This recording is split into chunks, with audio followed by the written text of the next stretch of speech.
তারেক রহমানের ফেরার দিন বাংলাদেশের চেহারা বদলে দিতে চায় বিএনপি।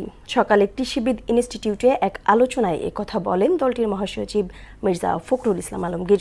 তফসিল ঘোষণাকে স্বাগত জানিয়ে তিনি বলেন, দেশকে পেছনে টেনে ধরার ষড়যন্ত্র নির্বাচনের মধ্য দিয়ে রুখে দেওয়া হবে। আলাদা অনুষ্ঠানে বিএনপির স্থায়ী কমিটির সদস্য আমির খসরু মাহমুদ চৌধুরী বলেন, মানুষের অধিকারের জন্য আগামী নির্বাচন গুরুত্বপূর্ণ। সুরাইয়া মুন্নির রিপোর্ট।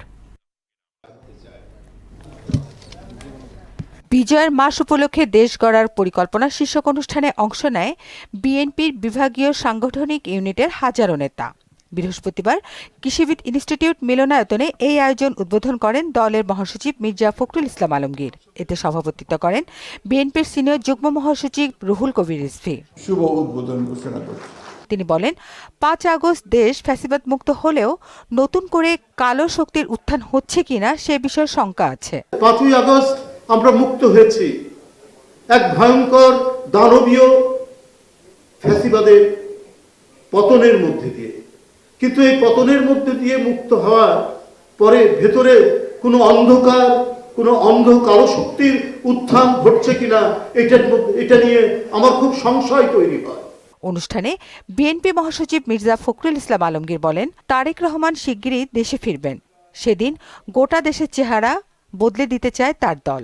নেতা যেদিন আমাদের আসবেন, যেদিন বাংলাদেশে পা দেবেন, সেদিন যেন সমগ্র বাংলাদেশ কেঁপে ওঠে। বন্ধুগণ, ভোটের তফসিলকে স্বাগত জানিয়ে তিনি বলেন, দেশকে পেছনে টেনে ধরার ষড়যন্ত্র নির্বাচনের মধ্য দিয়ে রুখে দেয়া হবে।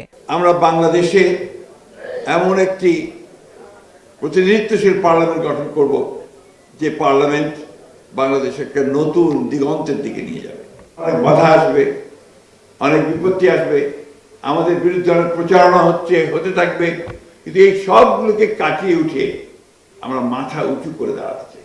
এদিকে কৃষক দলের প্রতিষ্ঠাবার্ষিকী উপলক্ষে শহীদ প্রেসিডেন্ট জিয়াউর রহমানের সমাধিতে শ্রদ্ধা নিবেদন শেষে বিএনপির স্থায়ী কমিটির সদস্য আমির খসরু মাহমুদ চৌধুরী বলেন, শুধু রাজনীতি নয়, মানুষের অধিকার ফিরিয়ে দিতেই নির্বাচন জরুরি। এই নির্বাচনের মাধ্যমে বাংলাদেশে একটি গণতান্ত্রিক অর্ডার ফিরিয়ে আনতে হবে, একটা নির্বাচিত সংসদ থাকতে হবে, সরকার হতে হবে যারা জনগণের কাছে দায়বদ্ধ থাকবে। এটাই ছিল বাংলাদেশের মানুষের আকাঙ্ক্ষা।